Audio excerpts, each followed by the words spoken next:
The industry we want was initiated by the Ethical Trading Initiative and Fairware to accelerate progress on social, commercial, and environmental issues in the garment and footwear sector.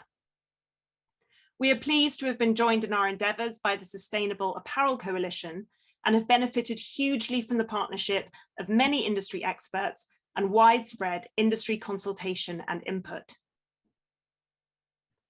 To remind those of you who have participated in our activities previously and to familiarise those of you who are new to the industry we want, our shared vision is a garment and footwear industry that realises its full potential to ensure dignity for workers in decent jobs, thriving businesses along the supply chain, and a positive impact on the planet.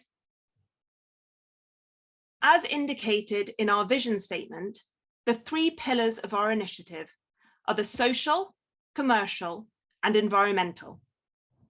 Within each of these pillars, we have determined our key focus areas.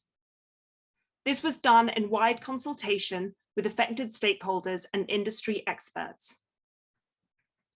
In the social pillar, our focus area is wages, and specifically the gap between minimum wages and living wages in key garment producing countries.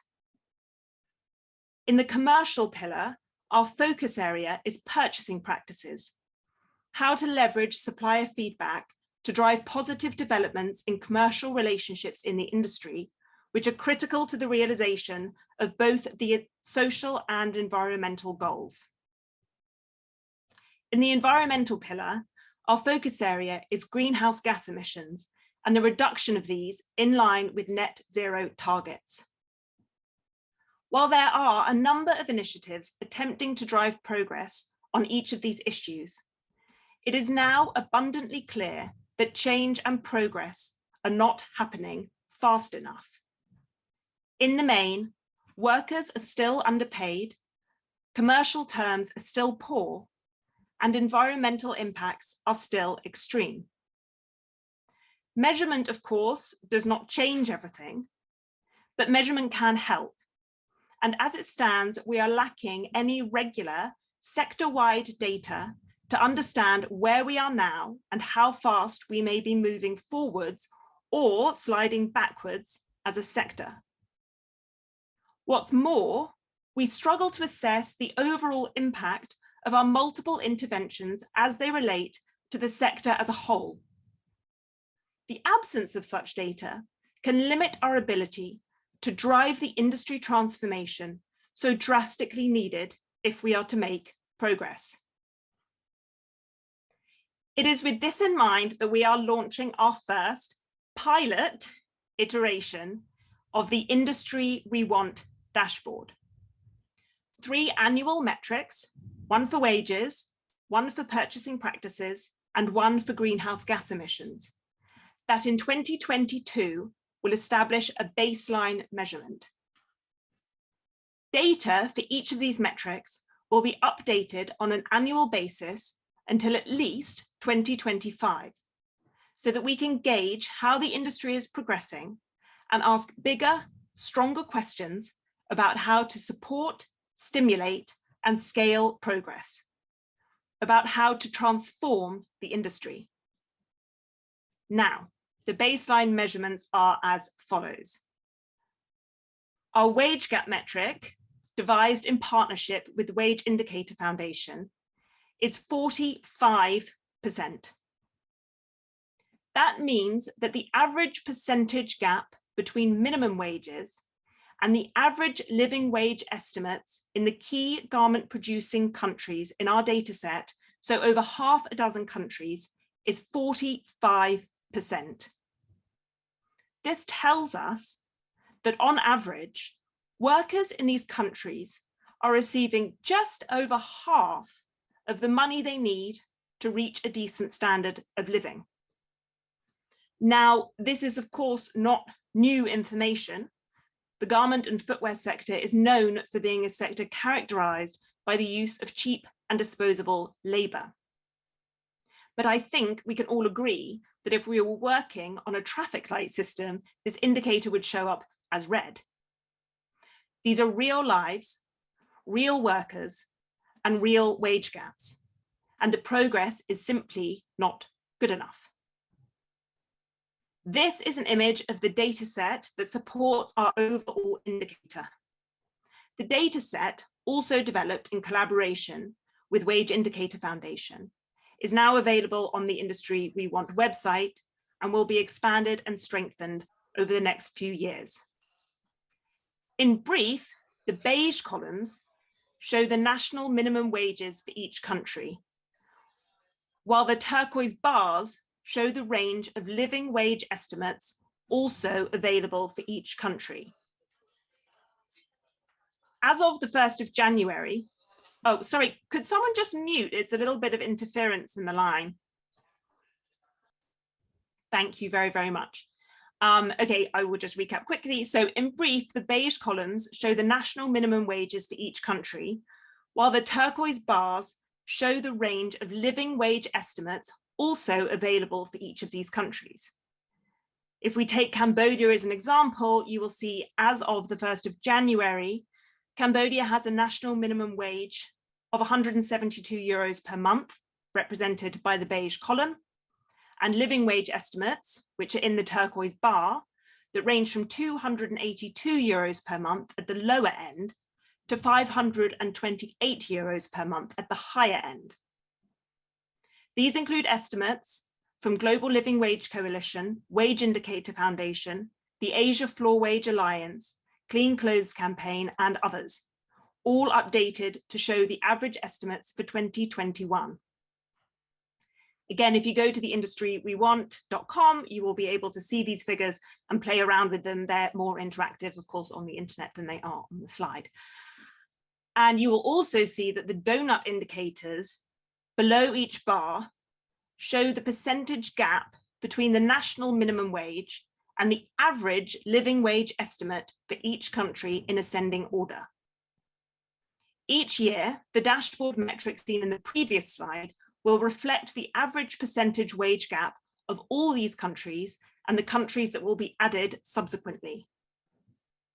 Our aim, of course, is not only to act as a growing resource for the sector, but also to work with affected stakeholders and industry experts to support and leverage interventions that can close these gaps nationally and as a result across the sector as a whole. Our aim is a 0% wage gap. Our next metric is our purchasing practices metric. Of a potential range from -100 to +100, you will see that the score is +39.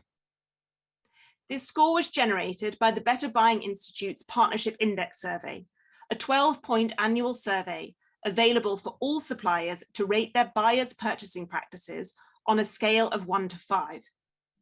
Scores of 5 indicate that the buyer is behaving as a true partner. Scores of 4 indicate that the buyer is behaving as a collaborator. And scores of 1 to 3 indicate that the buyer is behaving as a detractor.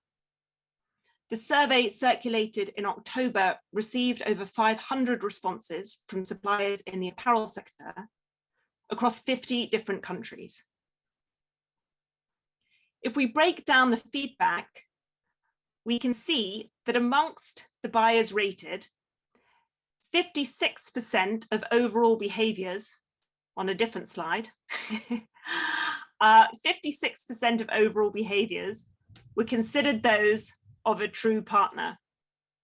There should be another slide that goes along with this figure, but we will just carry on. 28% of their behaviors were those of a collaborator and 17% were the behaviors of a detractor. It is worth bearing in mind that 75% of respondents indicated that they were rating preferred partners.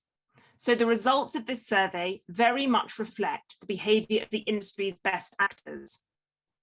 Even amongst the preferred partners, the full report, which is available on the Industry We Want and Better Buying website, is invaluable in its ability to help us identify key areas in need of improvement. On the matters of timing, efficiency, stability, product and process innovation, audit duplication and support towards improved working conditions, fewer than 50% of buyers were rated as true partners, and up to 25% were considered to act as detractors. The link between poor purchasing practices and negative environmental and social outcomes is now well documented and well known. And the industry we want will continue to centralize the need for progress in commercial practices as a core part of our strategy to stimulate industry transformation. Now, as I mentioned previously, this score and these results reflect the aggregated feedback from 500 plus suppliers who participated in the survey. Thanks to our collaboration with the Better Buying Institute, however, we are also fortunate to have scores for the two initiators of the industry we want, the Ethical Trading Initiative and Fairware. These scores are devised by collecting all supplier responses pertaining to ETI and Fairware member brands. Interestingly, both scores are above the industry average. ETI scores 8 points above the industry score, with, at 63%, a higher percentage of true partners than the industry score of 57%. Fairware scored 28 points above the industry average, with over 73% of their members' purchasing practices being consistent with the behaviours of a true partner. The industry we want and Better Buying will be running this survey every year for at least 3 more years and sharing updated annual results on the industry, Fairware, and ETI until at least 2025. Over the next year, we will be working on expanding participation so as to establish this survey as a regular and consistent opportunity for suppliers to provide feedback on their commercial relationships, highlighting areas in which behaviours and practices have improved, as well as areas in need of significant and sustained attention and progress. Our aim, of course, is not only to drive participation so as to maintain regular, robust and reliable data. As an initiative, we firmly believe that social and environmental progress is impossible without significant improvements to purchasing practices. We are therefore keen to identify and support interventions that will create change at scale and lead to an industry consistent with our vision. Our third and final metric measures the greenhouse gas emissions of the sector. For the purposes of our metric, we have drawn data from the November 2021 report, Roadmap to Net Zero, delivering science-based targets in the apparel sector.